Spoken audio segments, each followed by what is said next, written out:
Vous avez été plus d'une centaine venus communier avec lui sur cette scène devenue mythique. C'est le grand mal.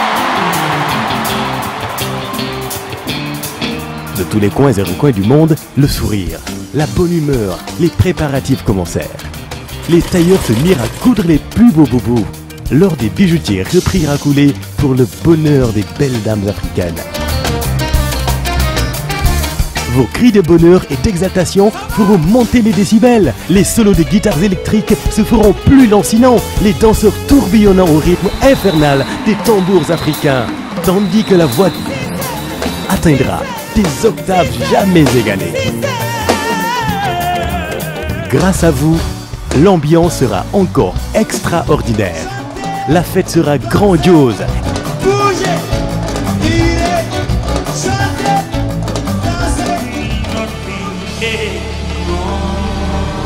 Vous, Youssou N'Dour, le Super Étoile et Bercy, c'est déjà 17 ans de bonheur partagé.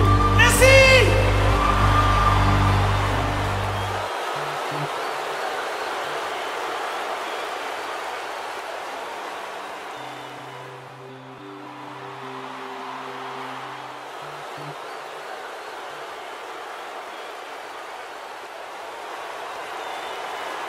Ça, c'est Youssou N'Dour. Chita, ancien capitaine des Lions, jamono ji manager kon ci gaynde yu beach soccer, grand Chita ma dellu nuyu la.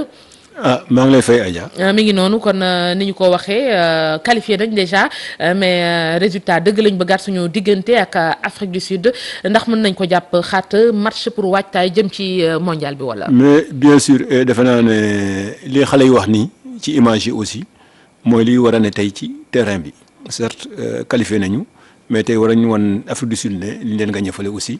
du loo xam ne lii dañ ñëw rek jël ko noonu dañ leen man aussi wan leen ko fële si seen dëkk à plus forte raison fi nga xam ne fii ñun fi la ñuy fekk si tey. en quelque sorte match de préparation.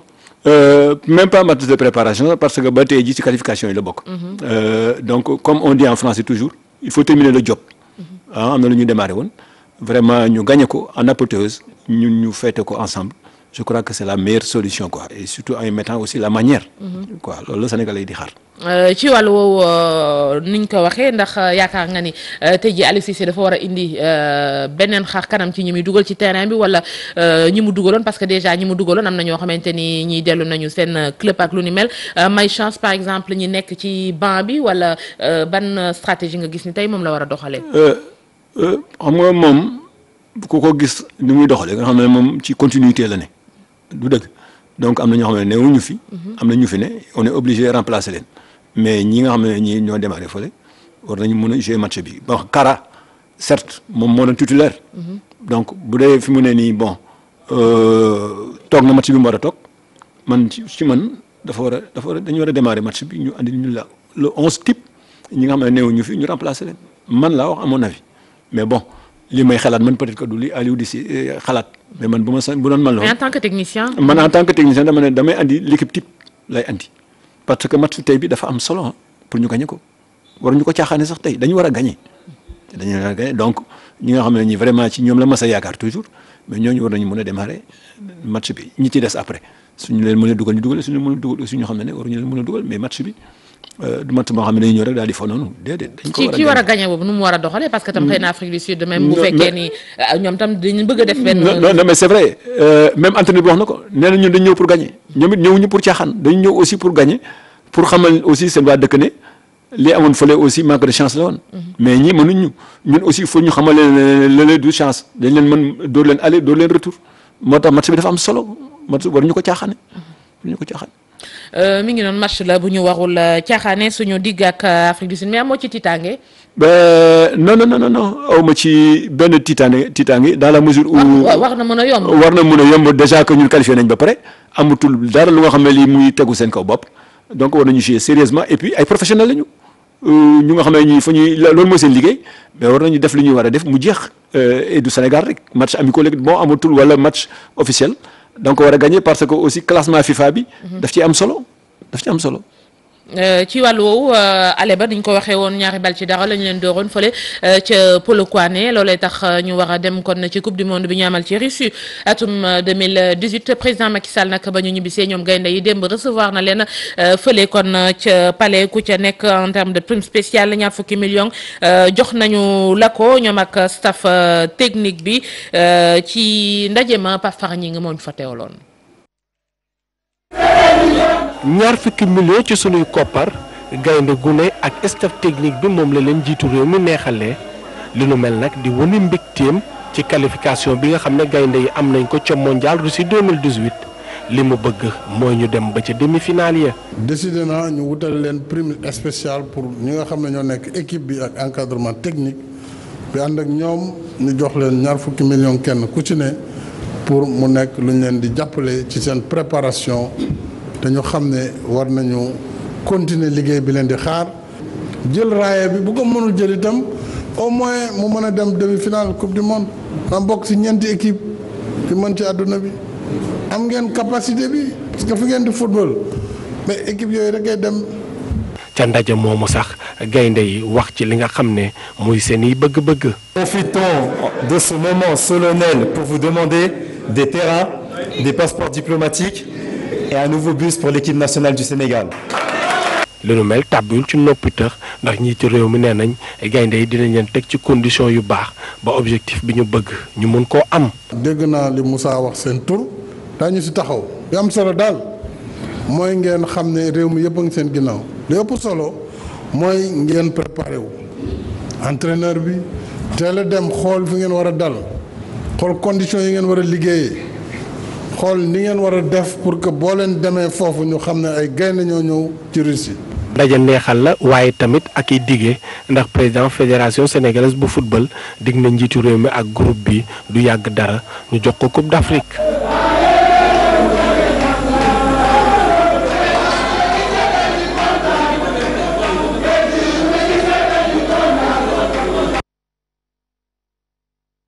xanaa ñu ngi jëm ci Russie bëgg au moins def li ñu lu raw li ñu defoon kon ba ñu fa mujjee teew ci wàllu coupe du monde 20 millions pour joueur bu nekk c'est encourageant. non xam nga le fait que sax moom jiitu réew mi dalal la rek. loolu doy na sëkk. nga ñëw toog loo xam ne xalaatoo ko woon sax muy yëkkati jox la ko pour ndàmpaay je crois que vraiment sportif bu ci ne loolu ngay ñaan taxaw fa. mu dalal la même bu la joxul sax dafa am solo trop président de la République recevoir xam na ne c'est lui le premier sénégalais donc bu waxee dafa mel ni sénégalais yëpp wax bu jëfee aussi dafa mel ni sénégalais yëpp jëf. mi ngi noonu mu dalal leen am lu mu teg ci seen loxo ñoom ñu am lu mu bëgg mu bàyyi xel bokk na ci bus pour wàllu liggéey bi gën a yemb mais tamit terrain ak passeport diplomatique gars yi déjà ñu ngi kaas ñeen naan c'est trop tôt demaguñu sa xalaat ci wàllu wala lu war a mën a nekk la. loolu dama ci sori nit ku nekk am nga droit laaj li nga bëgg du liñ soxla lañ laaj nañ fexe ba ki ñu koy laaj mën ko wala mu am ko du dëgg. wax nañ seen mbébét léegi nañu bàyyi président tam ba dem baaxoon na ci dem mais bien sûr en tout cas nous en ce qui nous concerne moom on le fera jamais jamais. pourquoi non pourquoi le fait que nga ñu yabal la nga dem ñëw ba doon njiitu réew muy recevoir xalaatoo ko woon mu yëkkati 20 millions jox la mais toogal. pour yow erreur de communication. non bien sûr erreur de communication am na foofu waruñu woon sax laaj dara doo laaj dara. da ngay ñëw rek ñu recevoir la parce que personne n'imaginait que ni bu ñu ñëwee samedi lundi président de la République la recevoir président de la République def loolu wax ba pare yëkkati ku si ne 20 millions mu jox la da ngay di ñibbi rek defaat lu rëy comme ni ñu waxoon rek ku def lu rëy am lu rëy ngeen defaat lu rëy rek bu ngeen taxawee nag bés boobu mais lu ngeen laaj Sénégalais yi jox leen ko mais laaj ko léegi dafa teel bon ku ci nekk aussi boo yaakaar ne boo mën ngaa laaj ak ki nga war a laaj. na fexe ba ki ngay laaj rek na ko yore wala mu mën ko. mais est-ce que du ngeen ci am benn genre déception yéen ñi nga xamante ni en terme de coupe du monde dem ngeen juróom benn yoon coupe d'Afrique boobaak léegi xëy na ngeen daw ci ginnaaw ndaje mu ni mel.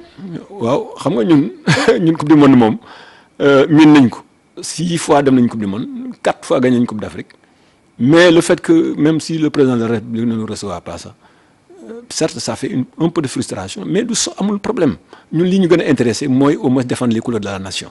C'est très important. est-ce que du ñàkk pexe amul problème parce que boo sañoon li nga waxee ku def lu rëy am lu rëy quand même sur le continent. mais bien sûr moom lu tax recevoir ñu man du ma seet du ma ci jeex lu bari moom peut-être ñoom moom moo xam ak ñu ko entouré loolu du ma ci sore mais en tout cas nous en ce qui nous concerne ñun ce débat là ñun couleur nañ ko. laajoon ngeen ko wala digoon nañ leen ko wala. non mosuñu ko dig xale yi aussi amoon nañ ci yaakaar rek lañ amoon mais bon comme dem nañ Coupe d'Afrique gagné ko.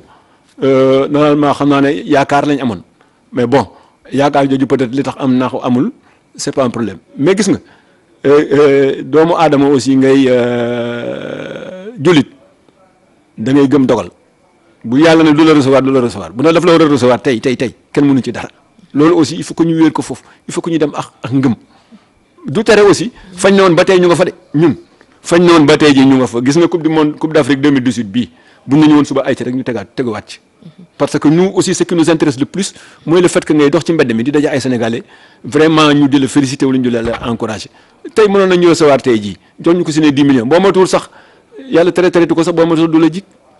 mais yooyu est-ce que ay waxu ñàkk. non du la jik mais ñàkk xam nga ñun aussi ay quoi que lu ñu mënti def mais comme on dit ñàkk pexe la mais bu ngeen sañoon tey jii bu ngeen ñëwee indi ko ubbi ci continent bi mu dalal leen. comme ko defee nii bien sûr bu ñu sañoon tey jii wax ma coupe bi soog bi rek mais discipline bu ci ne nga dem représenter Sénégal ñu tëgg fa hymne national bi ku ci ne boo sañoon tey jii président de la République recevoir la mais mieux vaut tard que jamais. est-ce que mën nañ ko lijjantiwaat. mais pourquoi pas kooku moom man tuuti naa ci pour xam ndax war nañ ko mën a lijjanti wala mënuñu ko lijjanti li ci ëpp solo mooy ñun daal gagné nañ Coupe d'Afrique 4 fois gagné nañ Coupe d'Afrique kooku moom du fi dañ. voilà recevoir nañ ñàkk nañ ñoo recevoir la ñu daal gagné nañ Coupe d'Afrique et lii suñu wërsëg aussi il a yombi di tant que ñu ngi dund danañ ko lekk bu soobee yàlla. ci wàllu xëy na loo xamante ni wàllu koom la Coupe d'Afrique bi di ko ubbi ay milliards yoo xamante ni danañu ko ci jox déjà 7 milliards ñoo bi yoon danañ ko gérer ak nu wute ni ñu ko njëkkoon gérer jamono joo xamante ni Sénégal bari na ci wàllu tàggat yaram en termes d'infrastructure loo xamante ni amu fi la moo si sa position. mais son position du changer parce que aussi on a beaucoup regretté li fi amoon 2002 parce que finalement gis nañ ni ci amoon am fi ay affaire justice sax et tout ce qui s'ensuit je crois que cette fois-ci et il faut quand même remercier ou féliciter aussi le président de la fédération ku ko xam na am na ñoo xam ne nii moom du ko sax nangu il n'acceptera jamais loolu sax du ko nangu à plus forte raison monsieur le ministre des sports bi nga xam ne moom la ñuy dénk loolu et plus aussi état bi aussi du jël xaalisam dugal ko ci équipe bi def ci li mu ci def lépp pour le parcours xaalis bu toll noonu di dugg ci aussi ci football bi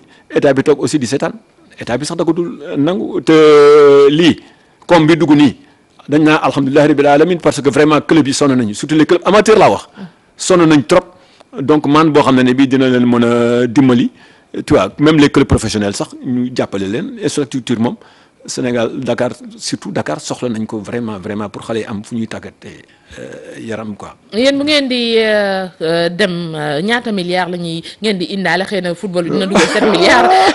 non ñun moom duñu andiwaale ay milliards ñun ay millions xam nga ñun dañoo bariwul moo tax et puis bon li ñu andi bariwul te ñun aussi li ñuy laaj aussi bariwul moo tax comme équipe boo xam ne 12 personnes ngay doon wala délégation boo xam ne 16 personnes ngay doon donc mais li ci ëpp solo rek mooy ñu fexe ba turu Sénégal.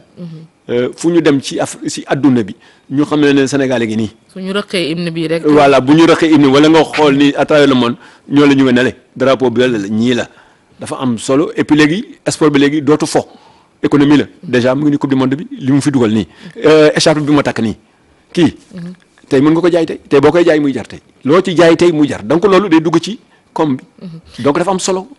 ci wàllu mondial boobu Sénégal équipe jeune ñi ngi dem di jongante xëy na namoon nañ coupe du monde boobaak léegi ci wàllu football président Digue ni xëy na lépp lu wax ci wàllu préparation beeg yooyu dinañ dem xooli les mettre dans de bonnes conditions naka lañ ko war a doxalee pour quand même maximiser suñuy chance foofu face aux autres équipes. mais il faut que ñu am une bonne préparation surtout et il n'est pas dit que aussi ñiy jouer éliminatoire yi ñooy jouer coupe du monde.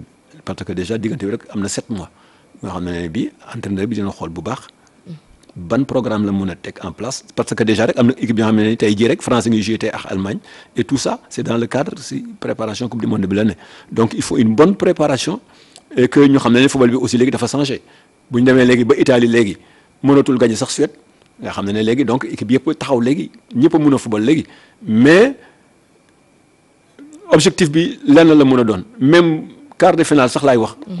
Les gens vont dire jusqu'en demi-finale parce que 2002 dem nañ ba demi-finale mais nañu xam ne aussi joueurs yi ñu yore ak joueurs yi ne ci yeneen dëkk yi aussi ñoo bokk ci benn yenn championnat yu ñuy joué yenn championnat yu ñuy joué ñoom fa la ñuy joué ñoom seen bopp donc war nañu mën a. ça va être facile. non man war naa mën a yomb sax.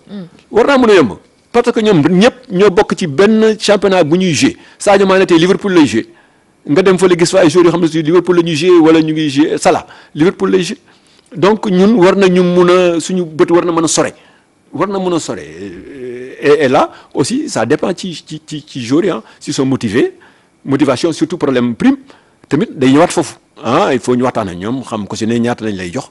pendant teel ko lijjanti léegi balaa dem fële di def li fi ñenn ñi defoon en 2014 au Brésil nga xam ne li Camerounais nga xam ne li vraiment bëgguñu ko gis ci équipe bi et je crois que il faut féliciter aussi les dirigeants parce que tamit nga même foofu bon on dit souvent on félicite souvent les joueurs mais dirigeants yi aussi dañu leen war a féliciter moi je me dis que dirigeants yi ñoo qualifié équipe bi parce que bu ñu xeexul woon ba ñu joué waat Afrique du Sud vendredi passé mais est-ce que ñu dinañ qualifier donc qualification boobu aussi bu ñu ko wéer rek ci booru joueurs yi dirigeants yi aussi moi je leur dis vraiment ils ont été braves ils se sont battus jusqu'à ce que ñu rejoué waat match bi gagné ko moi je leur dis félicitations. jërëjëf moom lañ doon dalal tey jii Ibrahima Ndiaye Chouta ancien capitaine gaynde yi